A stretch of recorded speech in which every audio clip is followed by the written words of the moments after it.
हमारी धरती में तमाम तरह की खगोलीय घटनाएं होती रहती हैं। सोलर स्टॉर्म भी इनमें से एक है। अमूमन सोलर स्टॉर्म हमारे वायुमंडल में एंट्री नहीं करते हैं, लेकिन जब इनका सामना हमारे सैटेलाइट से होता है तो कई इलाकों पर ब्लैकआउट होने का खतरा मंडराने लगता है। आखिर क्या होता है ये सोलर स्टॉर्म और इनसे होने वाला ब्लैकआउट क्या होता है, इस वीडियो में यही जानेंगे।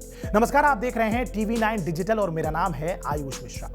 20 साल बाद ताकतवर सोलर स्टॉर्म धरती से टकरा चुका है, जिसके चलते तस्मानिया से लेकर ब्रिटेन के आसमान में तेज बिजली कड़की, साथ ही कई सैटेलाइट्स और पावर ग्रिड्स को भी नुकसान पहुंचा है। सोलर स्टॉर्म की वजह से कई देशों में रंग बिरंगी रोशनी भी देखने को मिली। भारत के लद्दाख में भी ये रोशनी देखी गई है। बता दें कि इस रंग बिरंगी रोशनी को ध्रुवीय ज्योति यानी कि ऑरोरा कहते हैं। अगर ये रोशनी उत्तरी ध्रुव में दिखती है तो इसे ऑरोरा बोरियालिस कहते हैं, जबकि दक्षिणी ध्रुव पर दिखने वाली रोशनी ऑरोरा ऑस्ट्रेलिस कहलाती है।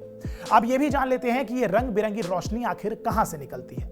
जैसा कि हम जानते हैं कि हमारी पृथ्वी का एकमात्र लाइट हाउस सूर्य है। हालांकि बाकी सोर्सेज से भी हमें रोशनी मिलती है, लेकिन वो सूर्य के मुकाबले बहुत कम होती है। सूर्य हमारा सबसे करीबी तारा है। हम जानते हैं कि बाकी तारों की तरह सूर्य भी गैसों का एक गोला है, जिस पर हाइड्रोजन मौजूद है और सूर्य पर न्यूक्लियर फ्यूजन लगातार होता रहता है, यानी कि हाइड्रोजन के पार्टिकल्स आपस में जुड़कर हीलियम बनाते हैं और इस रिएक्शन से असीमित ऊर्जा निकलती है। साथ ही निकलते हैं कई तरह के पार्टिकल्स। इसे ऐसे समझिए जैसे किसी फटते हुए वॉल्केनो से पिघलता हुआ मैग्मा।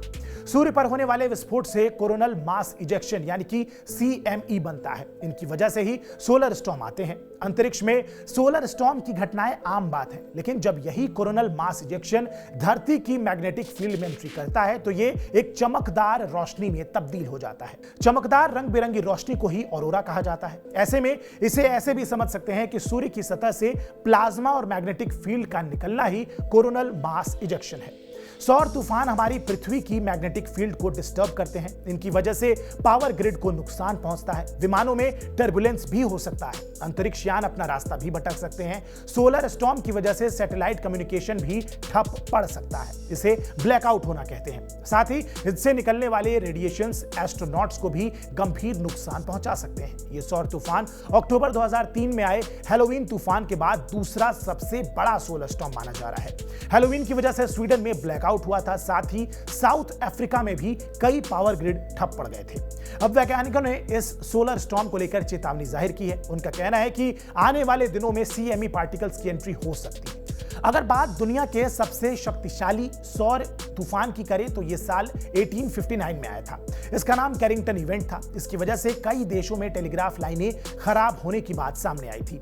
नासा की रिसर्च बताती है कि सोलर तूफान की वजह से कबूतरों का बायोलॉजिकल कंपास तक खो सकता है। बता दें कि कबूतर एक ऐसा पक्षी है जिसका दिशा ज्ञान बेहद सटीक होता है, लेकिन सोलर स्टॉर्म इतना पावरफुल होता है कि कबूतर भी अपनी दिशा से भटक जाते हैं, जिसके चलते उनकी संख्या में भी बेहद कमी आ सकती है।